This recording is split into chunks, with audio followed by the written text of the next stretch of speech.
പ്രിയപ്പെട്ടവരെ, മനോഹരമായ ഒരു കാഴ്ചയാണ് നിങ്ങളുമായിട്ട് പങ്കുവെക്കുന്നത്. ഒരു സ്ത്രീയുടെ മുഖത്തെ ഒരു വലിയ മറുക്, അത് ജന്മനാ ഉള്ളതാവാം, അതോ ഇനി മറ്റെന്തെങ്കിലും സംഭവിച്ചിട്ടുള്ളതാണോ എന്നും വ്യക്തമല്ല. ആ ഒരു സ്ത്രീയുടെ മുഖത്തുണ്ടായ ആ മറുകിനെ ഒരു ദൈവികമാക്കി മാറ്റുന്ന ഒരു കലാകാരൻ. ഷംലൂസ് ആർട്ട് എന്ന് പറയുന്ന ഒരു ഇൻസ്റ്റാഗ്രാമിലാണ് ഈ വീഡിയോ പങ്കുവച്ചിരിക്കുന്നത്. ആർട്ടിസ്റ്റിൻ്റെ പേര് ഷംലൂസ് എന്നാണോ ഒറിജിനൽ പേരെന്നറിയില്ല. എങ്കിലും ആ ഒരു കലാകാരൻ്റെ കഴിവ് സമ്മതിക്കണം. കഴിവിനേക്കാൾ ഉപരി അദ്ദേഹത്തിൻ്റെ ഒരു നല്ല മനസ്സിൻ്റെ. കാരണം ഇതിൽ കാണുന്ന ഈ ഒരു ലേഡിയുടെ പേര് നിമ്യ മനോജ് എന്നാണ്.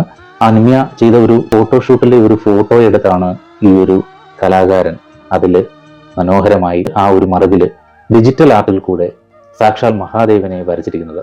ഇത് ഈ ഒരു ആർട്ട് കാണുമ്പോൾ ആ നിമ്യയ്ക്കുണ്ടാകുന്ന ഒരു കോൺഫിഡൻസ് ഉണ്ടല്ലോ. കാരണം ആ നിമ്യയുടെ മുഖത്തുള്ള ആ ഒരു കറുത്ത ആ ഒരു മറുക്, ആ ഒരു കറുത്ത പാട്, അത് ഒരിക്കലും ആ കുട്ടിയുടെ സൗന്ദര്യം കെടുത്തുകയല്ല, പകരം ഒരു ദൈവീകത ആ കുട്ടിക്കൊപ്പം ഉണ്ട് എന്നുള്ള ഒരു തോന്നലാണ് ഈ ആർട്ട് കാണുമ്പം ആ കുട്ടിക്കുണ്ടാകുക. അത് വലിയ സന്തോഷമല്ലേ ആ നിമ്മയ്ക്കുണ്ടാകുക. ഷംലൂസ് എന്ന കലാകാരൻ്റെ കഴിവും അതുപോലെ തന്നെ അദ്ദേഹത്തിൻ്റെ ഒരു നല്ല മനസ്സും എടുത്തു പറയുക തന്നെ വേണം.